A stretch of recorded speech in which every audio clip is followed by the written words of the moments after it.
Hello বন্ধুরা, তোমরা কেমন আছো সবাই? তো আমি চলে এসেছি একটা রেসিপি নিয়ে। আজকে এই গরমের দিনে আজকে খাওয়া হবে পান্তা ভাত। তার জন্য একটু আলুর চপ বানিয়ে নেব। তো এখানে আমি আলু সেদ্ধ করে নিয়েছি, আর এখানে একটু ধনেপাতা কুচিয়ে নিয়েছি, আর আদা রসুন গ্রেট করে নিয়েছি, আর একটু কাঁচা লঙ্কা নিয়েছি। তো প্রথমে আলুটা আমি ম্যাশ করে নিলাম, আর এখানে আমি দিয়ে দেব সর্ষের তেল দিয়ে দিয়েছি।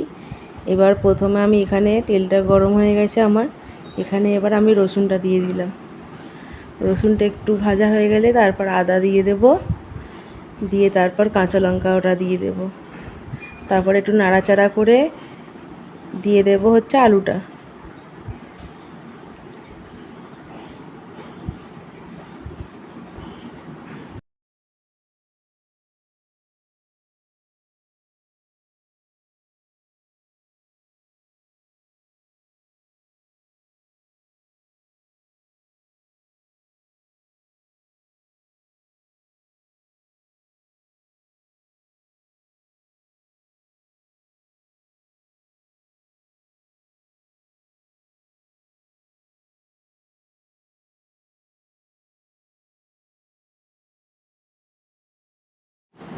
তো আমি আলুটা দিয়ে একটু নাড়াচাড়া করে নেব, আর এখানে পরিমাণ মতো লবণ দিয়ে দিলাম, আর একটু হলুদ দিয়ে দেব।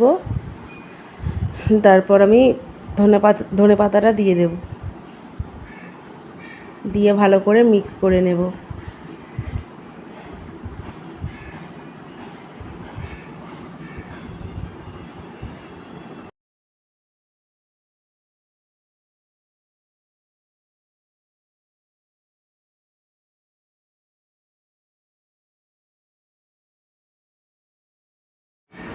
তো আমি ভালো করে আলুটা মিক্স করে নিলাম। এবার নামানোর আগে এখানে একটু ভাজা মশলা দিয়ে দিলাম, তাহলে ভালো টেস্ট হবে খেতে।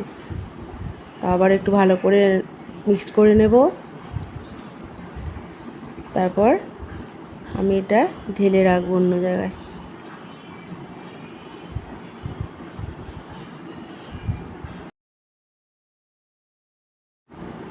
তো দেখো আমার রেডি হয়ে গেছে পুরটা। তো এখানে আমি আবার আলুর চপগুলো বানিয়ে নেব। আমি দেখে নাও কীরমভাবে বানাচ্ছি। তো বানিয়ে নিয়েছি, সবগুলো এরকমভাবে বানিয়ে নেব।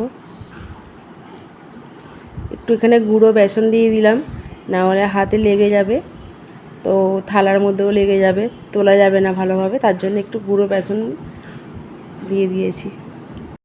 তো আমার এগুলো রেডি হয়ে গেছে। এবার আমি আর একটা পাত্রে ব্যাটারটা তৈরি করে নেব।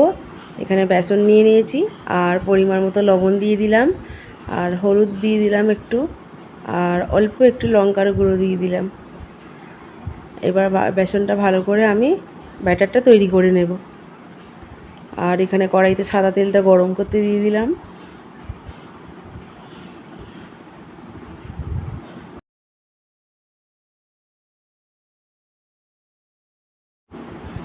তো এবার দেখে নাও ব্যাটারটা রেডি করে নেব।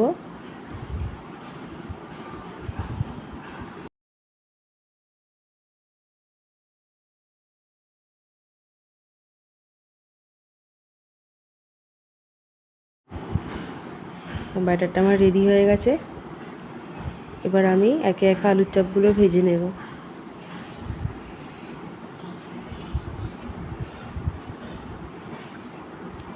তেলও গরম হয়ে গেছে আমার।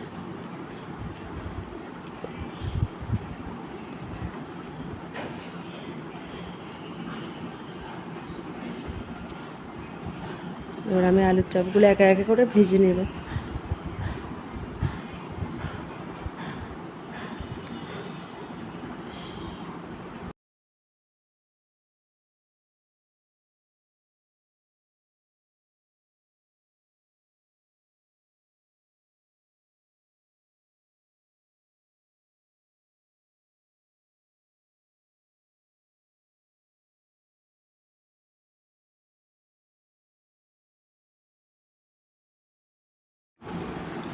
তো আমার আলুর চপ রেডি হয়ে গেছে এখানে ভাজা। আর এখানে আমি দেখে নাও পান্তা ভাত নিয়ে নিয়েছি। এখানে একটু চানাচুর নিয়েছি, গন্ধ লেবু আছে, কাঁচা পেঁয়াজ আছে, কাঁচা লঙ্কা আছে, আলুর চপও দিয়ে দিলাম। এই গরমের দিনে একটা সুন্দর টেস্টি খাবার। কার কার ভালো লাগে জানাবে কমেন্টে।